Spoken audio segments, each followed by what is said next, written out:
Сәлем менің сүйікті оқырмандарым, менің арнама қош келдіңіздер. Бүгін сіздермен қамыры өте жұмсақ, начинкасы сондай дәмді, осындай ватрушки дайындайтын боламыз. Каналға тіркеліп, осы видеоға лайк басып қойыңыздар. Осындай дәмді ватрушкиді дайындау үшін бізге сүт, сұйық май, жұмыртқа, қант, ыстық су, майонез, ашытқы және тұз қажет болады.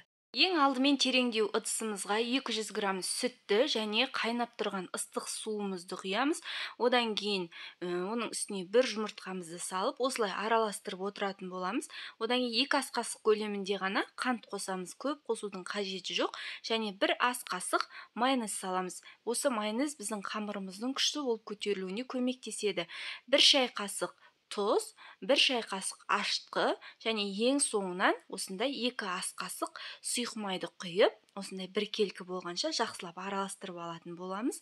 Мінекей жақсылап араласқаннан кейін енді ұнды қосатын боламыз.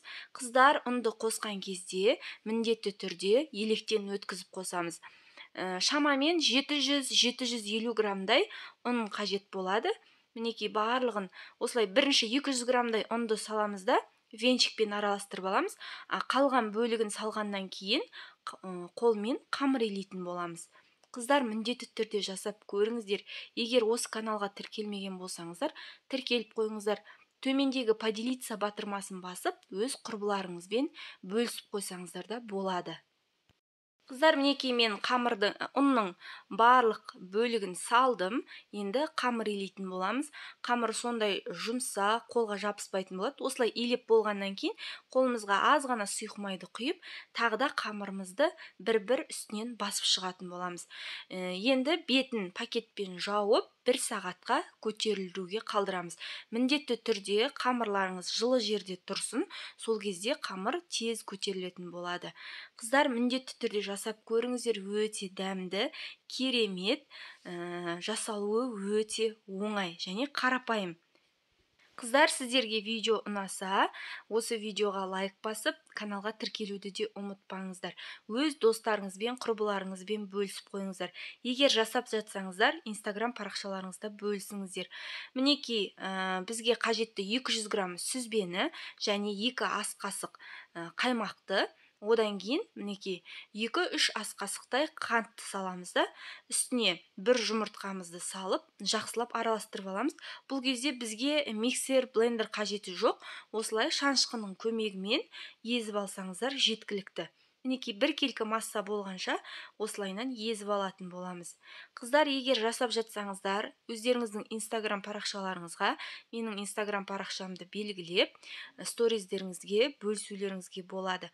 Мінекей біраз уақыт өткеннен кейін қараңыздаршы, біздің қамырымыз күшті болып көтерілді. Қараңыздар, керемет.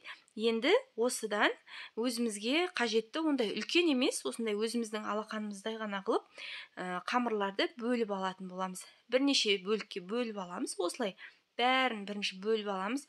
Негізі грамдап жасасаңыздар да болады, көз өлшермен жасай берсеңіздер де болады. Осылай жасап алғаннан кейін дөңгелектеп, видеода көрсетілгендей етіп жасап аламыз. Мінекей, дөңгелектеп, бірден противеньге тізе береміз.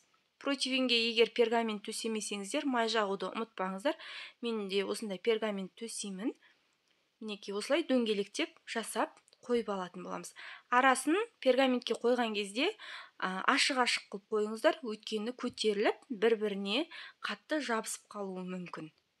Қыздар, сіздермен тағы бір құпиямен бөлісе кетейін. Дәл осы қамырдың рецебімен қантын көптеу қылып, арасына өздеріңіз қалаған начинканы салып, булочки пісірсеңіздер де керемет болады. Мен тура осы рецеппен, осы қамырмен булочки пісірдім. Өте керемет болды. Дәл дүкеннің булочки сияқты болды. Мінекей, барлығын тізіп алдық. Осылай тізіп алғаннан кейін біраз уақытқа, бір 10-15 минутқа бетін жауып, көтерілдіруге қалдыратын боламыз. Достар, сіздерге рецепт ұнаған болса, осы каналға тіркелуді ұмытпаңыздар, төмендегі подписаться батырмасын басыңыздар. Осылай құрғақ майлықпен жауып қоямыз. Мінекей, 10-15 минут өткеннен кейін біршама көтерілді. Осындай бокалды алып, түбі жағымен осылайынан жасап алатын боламыз. Яғни қазір біз бұл жерге өзіміздің начинкамызды саламыз. Мінекей, арасын ашық-ашық қойған дұрыс. Қазір тағы да көтеріледі. Осылай бокалмен үстін басқаннан кейін де бір-біріне жақындай түседі. Мінекей, бір ас қасықтан начинкаларды салып алатын боламыз. Өте керемет болады, жасалу өте оңай. Міндетті түрде жасап көріңіздер. Керемет енді дәмді. Және сіздер өздеріңізге осы рецептпен пайда табуларыңызға да болады, табыс табуларыңызға да болады. Себебі заказға қабылдасаңыздар болады. Енді бетіне бір жұмыртқаның сарысы және бір ас қасықтай сүтті құйып, жақсылап араластырамыз да жиегіне жағып шығатын боламыз. Өте керемет болады. Булочки жасаған кезде де осылай жұмыртқаның сарысын сүтпен араластырсаңыздар өте керемет болады, жұмсақ болады. Осылай жасап болғаннан кейін 180 градуста 30 минутта пісіріп алатын боламыз. Пешке салмас бұрын алдын ала пешті қыздырып алуға кеңес беремін, қыздар. Міндетті түрде алдын ала пешті қыздырып алыңыздар. Мінекей, дайын болды. Мен пешке салдым.